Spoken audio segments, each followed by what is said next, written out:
آج کا درس انشاءاللہ اس مضمون سے متعلق ہوگا کہ ایک اللہ کی عبادت کرنا، اور عبادت صرف اسی ایک کی کرنا فرض ہے، لازم ہے، ضروری ہے۔ عبادت کا معنی کیا ہے؟ عبادت کے معنی ہوتا ہے ذلت اور خضوع کے، کسی کے آگے جھکنے، کسی کے آگے اپنے آپ کو پست کر دینے کے۔ یہ عربی زبان میں ذلت کا معنی ہوتا ہے۔ اس راستے کو جو چل چل کر ہموار ہو گیا ہو، طریق معبد کہا جاتا ہے۔ تو اسی طرح سے ایک شخص جو اپنے معبود کے سامنے پست ہو، ذلیل ہو اور بالکل جھکا ہوا ہو، وہ بندگی کرنے والا کہا جاتا ہے۔ اور شرعی طور پر عبادت وہ جامع نام ہے جو ان تمام چیزوں کو شامل ہے، ان تمام اقوال کو، اعمال کو، خواہ وہ ظاہری ہوں یا باطنی ہوں، جن کو اللہ تبارک و تعالیٰ پسند فرماتا ہے، جن سے راضی رہتا ہے، جن سے محبت کرتا ہے۔ آگے انشاءاللہ ہم عبادت کی قسموں پر اور عبادت کی مختلف انواع اور صورتوں پر بات کریں گے۔ عبادت کے 3 ارکان ہیں۔ پہلا رکن یہ ہے کہ اپنے معبود سے کامل محبت ہو، جیسے کہ سورہ بقرہ کی آیت نمبر 165 میں اللہ تبارک و تعالیٰ نے فرمایا والذین آمنوا اشد حبا للہ، جو لوگ ایمان والے ہیں وہ سب سے زیادہ اللہ سے محبت کرتے ہیں۔ اور دوسرا رکن ہے اللہ سے کامل امید رکھنا۔ سورہ اسراء کی آیت نمبر 57 میں اللہ تبارک و تعالیٰ نے فرمایا وَيَرْجُونَ رَحْمَتَهُ، وہ اپنے رب کے رحمت کی امید رکھتے ہیں۔ اور تیسرا رکن ہے عبادت کا اللہ کا کامل خوف رکھنا، جیسا کہ سورہ اسراء کی آیت نمبر 57 میں اللہ تبارک و تعالیٰ نے فرمایا وَيَخَافُونَ عَذَابَهُ، جو اہل ایمان ہوتے ہیں وہ اللہ کے عذاب کا خوف رکھتے ہیں، ڈر رکھتے ہیں۔ اور اللہ تبارک و تعالیٰ نے ان تینوں ارکان کو سورہ فاتحہ میں اکٹھا کر دیا ہے۔ اللہ تعالیٰ نے فرمایا الحمدللہ رب العالمین الرحمن الرحیم مالک یوم الدین۔ الحمدللہ رب العالمین میں اللہ کی محبت کا بیان ہے، کیونکہ اللہ کی ربوبیت اور اللہ کے پالنہار ہونے کا اور اللہ کے منعم ہونے کا اور احسانات کرنے کا بیان ہے۔ اور ظاہر بات ہے کہ جو منعم ہوتا ہے، احسان کرتا ہے، عطا کرتا ہے، نوازتا ہے، تو اس سے محبت ہوتی ہے۔ اور دوسری آیت میں اللہ کی رحمت کا بیان ہے الرحمن الرحیم، اور جو رحمت والا ہوتا ہے اسی سے اس کے فضل و رحمت کی امید کی جاتی ہے۔ اور تیسرے میں مالک یوم الدین، بدلے کے دن کے مالک ہونے کا بیان ہے کہ وہ اس کے یہاں بدلہ ملنے والا ہے، تو جو حساب و کتاب لینے والا ہوتا ہے، بدلہ دینے والا ہوتا ہے، اس سے خوف رکھا جاتا ہے۔ چنانچہ جب ان تینوں چیزوں کا اللہ تعالیٰ نے ذکر کر دیا، محبت کا اور امید کا اور خوف کا، تو اس کے بعد اللہ نے فرمایا ایاک نعبد و ایاک نستعین، اے اللہ ہم تیری ہی عبادت کرتے ہیں اور تجھ سے ہی مدد چاہتے ہیں۔ تو اس میں گویا تینوں چیزیں، کمال محبت، کمال رجا اور کمال خوف، یہ تینوں کے تینوں اس میں شامل ہے کہ جو اللہ ہی کی عبادت کرتا ہے وہ سب سے زیادہ اللہ سے محبت کرتا ہے، اور وہ سب سے زیادہ اللہ کا خوف رکھتا ہے، اور وہ سب سے زیادہ اللہ تبارک و تعالیٰ سے اپنی امیدیں رکھتا ہے۔ یہ بات بھی یاد رہے کہ کوئی بھی عبادت 2 شرطوں کے بغیر قابل قبول نہیں ہے۔ پہلی شرط یہ ہے کہ عبادت خالص اللہ کے لیے ہو، اخلاص کے ساتھ ہو۔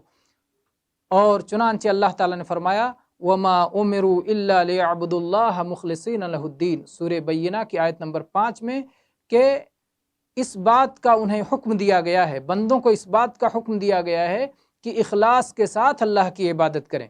اسی طرح سورہ زمر کی آیت نمبر 3 میں اللہ تعالیٰ نے فرمایا الا للہ الدین الخالص، کہ خالص دین تو اللہ ہی کے لیے ہے۔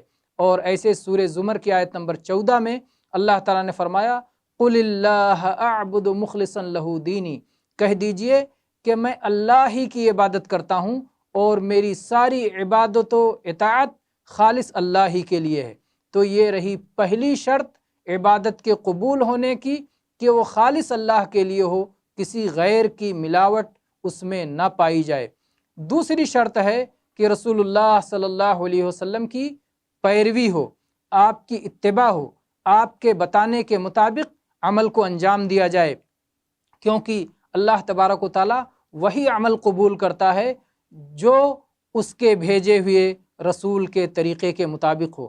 اللہ تعالیٰ نے فرمایا وما آتاکم الرسول فخذوہ وما نہاکم عنہ فانتہوا، سورہ حشر کی آیت نمبر 7 میں رسول جو تمہیں دے دیں اسے لے لو، اور رسول جس سے روک دیں اس سے رک جاؤ۔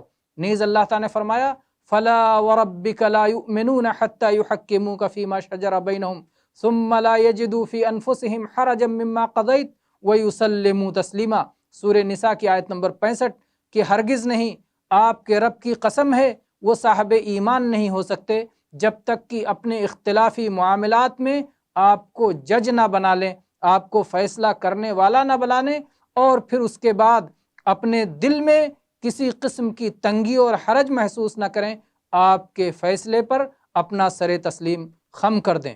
اور جناب محمد رسول اللہ صلی اللہ علیہ وسلم کا فرمان ہے صحیح بخاری 2697 نمبر پر من احدث فی امرنا ھذا ما لیس منہ فہو رد، جو شخص ہمارے اس دین میں کوئی چیز نئی ایجاد کرتا ہے، اپنی طرف سے لے کر کے آتا ہے، تو اسے رد کر دیا جائے گا، قبول نہیں کیا جائے گا۔ تو کوئی بھی ایسا عمل اللہ کے یہاں معتبر نہیں ہے، قابل قبول نہیں ہے، جو اللہ کے لیے اخلاص کے ساتھ نہ کیا گیا ہو اور رسول اللہ صلی اللہ علیہ وسلم کی سنت کے مطابق درست طور پر نہ کیا گیا ہو۔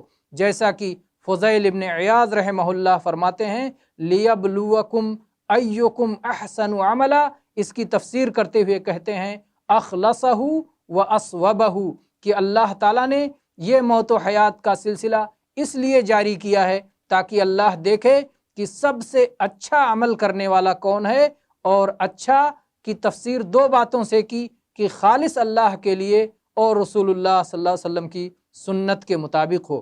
اگر اللہ کے لیے خالص نہیں تو قبول نہیں، اور ایسے ہی اگر رسول اللہ صلی اللہ علیہ وسلم کی سنت کے مطابق نہیں ہے تو بھی قابل قبول نہیں ہے۔ قابل قبول وہی عمل ہے جو اللہ کے لیے خالص ہو اور رسول اللہ صلی اللہ علیہ وسلم کی سنت کے مطابق ہو۔ ان دو شرطوں کا بیان جس آیت میں اکٹھا آ گیا ہے وہ سورہ کہف کی آیت نمبر 110 ہے۔ اللہ تعالیٰ نے فرمایا قل انما انا بشر مثلکم یوحی الی انما الہکم الہ واحد فمن کان یرجو لقاء ربہ فلیعمل عملا صالحا ولا یشرک بعبادت ربہ احدا۔ اے اللہ کے نبی، آپ کہہ دیجئے کہ میں تم ہی جیسا ایک بشر اور ایک انسان ہوں، البتہ میری طرف اللہ تعالیٰ کی جانب سے وحی آتی ہے کہ تمہارا عبادت کے لائق اللہ اور معبود ایک ہی معبود ہے۔ تو جو شخص اپنے رب اور مالک سے ملاقات پر یقین رکھتا ہے تو اسے چاہیے کہ وہ ٹھیک عمل کرے اور اپنے رب کی عبادت میں کسی کو شریک نہ کرے۔ تو وہ عمل صالح کرے، ٹھیک عمل کرے، یعنی رسول کے بتانے کے مطابق، رسول کی شریعت کے مطابق عمل کرے، منمانی اپنے خواہشات کے مطابق اپنی طرف سے ایجاد کر کے عمل نہ کرے، بلکہ رسول کی سنت کے مطابق عمل کرے، اور اپنے رب کی عبادت میں شرک نہ کرے، یعنی اخلاص کے ساتھ وہ عمل کرے۔ تو اخلاص اور اتباع سنت یہ دو ایسی شرطیں ہیں کہ یہ عبادت میں پائی جاتی ہیں تو عمل اللہ کے ہاں قبول ہوتا ہے، ورنہ عمل مردود ہو جاتا ہے۔ ھذا والحمد للہ رب العالمین وصلی اللہ علی نبینا وسلم۔